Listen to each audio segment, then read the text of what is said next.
होठों पे कभी उनके मेरा नाम ही आए, मेरा नाम ही आए।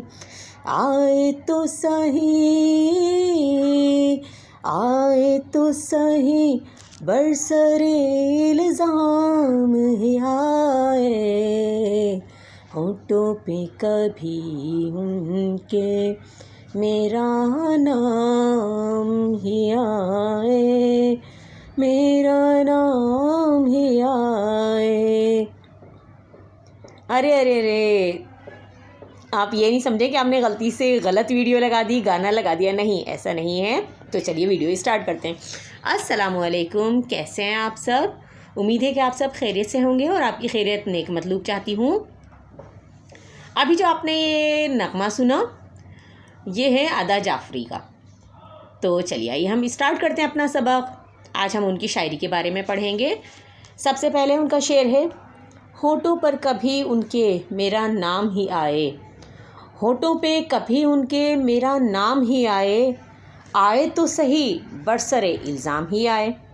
सबसे पहले हम हवाला देंगे कि मंदरजा बाला शेर जो है वो हमारी निसाबी किताब में शामिल अदा जाफ़री की गज़ल से लिया गया है। उसके बाद हवाला शायर, अदा जाफ़री उर्दू की पहली मकबूल तरीन शायरा तस्वुर की जाती हैं। उर्दू शायरी में गज़ल के अलावा आज़ाद नज़म और हाइको में भी इनकी तख्लीक़ात को काफ़ी पज़ीराई मिली, यानी पज़ीराई यानी उनको सराहा गया, उनको तारीफ़ सुनने को मिली। वो ख़ास तौर पर ख़वातीन से जुड़े मौज़ूआत को अदब की चाशनी में तर करके तहरीर करने का उबूर रखती थीं। और अदा जाफ़री को 1981 में हुकूमत पाकिस्तान ने तमग़े हुस्न कारकर्दगी से नवाजा और इसके अलावा आदमजी अदबी एवॉर्ड भी वो हासिल कर चुकी हैं। अब चलिए आइए तशरीह स्टार्ट करते हैं। इस शेर में शायरा कहती हैं कि मुझे मेरा महबूब जो है वो बहुत प्यारा है और उसके सिवा मैं किसी और को नहीं चाहती। लेकिन शायरा जो है वो अपने महबूब की बेवफ़ाई से भी खफा नज़र आती हैं और वो कहती हैं कि वो चाहती हैं कि उनका महबूब जो है वो हमेशा उनका नाम लेता रहे।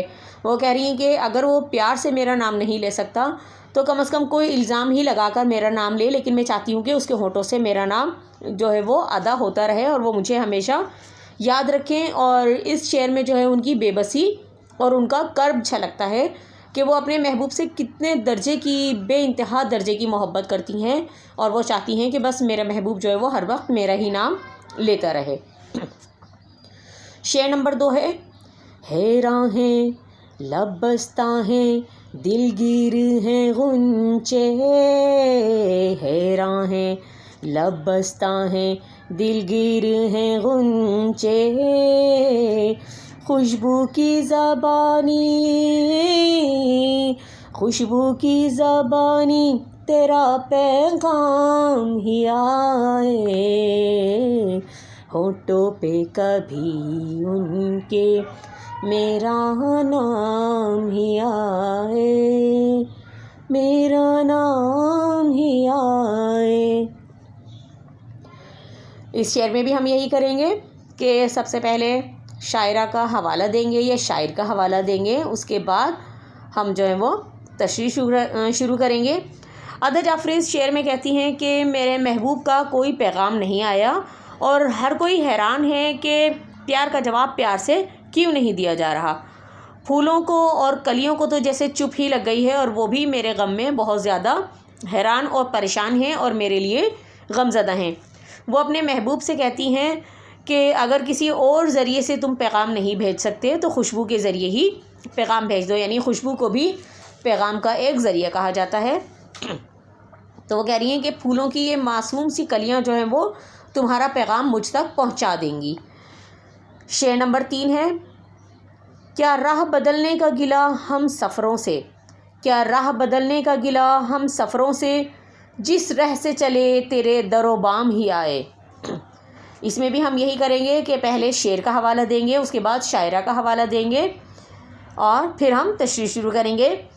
कि इस शेर में अदा जाफ़री कहती हैं कि मेरे अजीज़ों और दोस्तों ने बहुत कोशिश की कि हमारा साथ छूट जाए। हमारा किसका, यानी उनका और उनके महबूब का साथ छूट जाए, मगर ऐसा ना हो सका। यानी कि अगियार ने और अपनों ने बहुत ज़्यादा कोशिशें की कि उनका साथ ख़त्म हो जाए, लेकिन ऐसा नहीं हो सका और वो अपनी कोशिशों में कामयाब नहीं हो सके।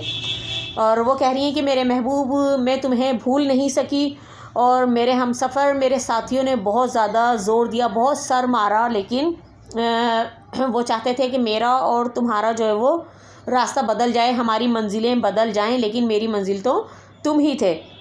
और वो अपने आप को कह रही हैं कि मैं जिस रास्ते से भी चली उस रास्ते पर तुम्हारा ही घर आया, और यानी मैंने चाहे कितने ही रास्ते तब्दील किए, लेकिन मेरी मोहब्बत तुमसे इतनी ज़्यादा है कि मैं जिस रास्ते से भी चलती हूँ वहाँ पर तुम्हारा ही घर मिल जाता है मुझे। यानी जो रास्ता भी वो इख्तियार करती हैं वो रास्ता उनके महबूब के घर की तरफ ही जाता है। और वो कह रही हैं कि मुझे और तुम्हारे घर के अलावा कहीं जाना भी नहीं है। यानी उनकी उनसियत अपने महबूब से इतनी ज़्यादा है कि वो अपने महबूब के घर के अलावा और कहीं किसी और के घर नहीं जाना चाहती।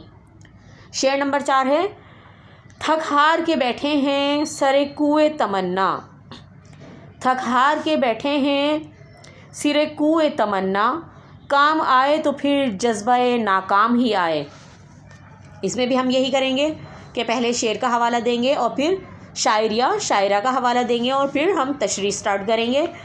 कि अदा जाफ़री इस शेर में कहती हैं कि मैंने हर मुमकिन कोशिश कर ली कि तुम मेरे हो जाओ, मगर तुम मेरे ना हो सके। यानी वो अपने महबूब से मुखातिब होकर कह रही हैं कि मैंने बहुत ज़्यादा कोशिशें की कि तुम मेरे हो जाओ, लेकिन तुम मेरे नहीं हो सके, और मेरी सारी कोशिशें जो है वो बेकार गईं। सारी कोशिशें और काविशें करने के बाद भी मैं अब थक गई हूँ, क्योंकि तुम तो मेरे तमन्नाई थे और मैं इस तमन्ना के कूचे में, यानी कि तमन्नाओं की गलियों में, वो कह रही हैं कि थक हार कर बैठ गई हूँ। लेकिन मैं जानती हूँ कि मेरी मोहब्बत जो है वो नाकाम ही है, और मेरी मोहब्बत का तजर्बा नाकाम ही सही, लेकिन एक ना एक दिन मेरी ये मोहब्बत ही मेरे काम आएगी और तुम्हें एहसास होगा मेरे महबूब के कोई तुमसे कितनी मोहब्बत करता था। शेर नंबर 5 है, आखिरी शेर, बाकी न रहे साख अदा दश्ते जुनू की। बाकी न रहे साख अदा दश्ते जुनू की, दिल में अगर अंदेशे अंजाम ही आए। इसमें भी हम यही करेंगे कि सबसे पहले शेर का हवाला लिखेंगे, फिर शायरा का हवाला, और फिर जो है वहाँ तशरीह स्टार्ट करेंगे।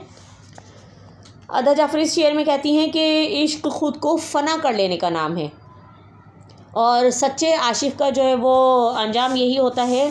मैं जानती हूँ कि सच्चे आशिक़ का क्या अंजाम होता है कि वो अकेला ही रह जाता है, और लेकिन फिर भी मैं इसी राह की मुसाफिर हूँ, और लोग चाहते हैं कि मैं अपने अंजाम से डर जाऊँ, लेकिन वो कहते हैं ना कि इश्क और मुश्क जो है वो छुपाए नहीं छुपता, और इश्क का अंजाम क्या होता है कि अगर मैं अपने इश्क की राह बदलूँगी तो सारे आशिक़ जो है वो बदनाम हो जाएंगे।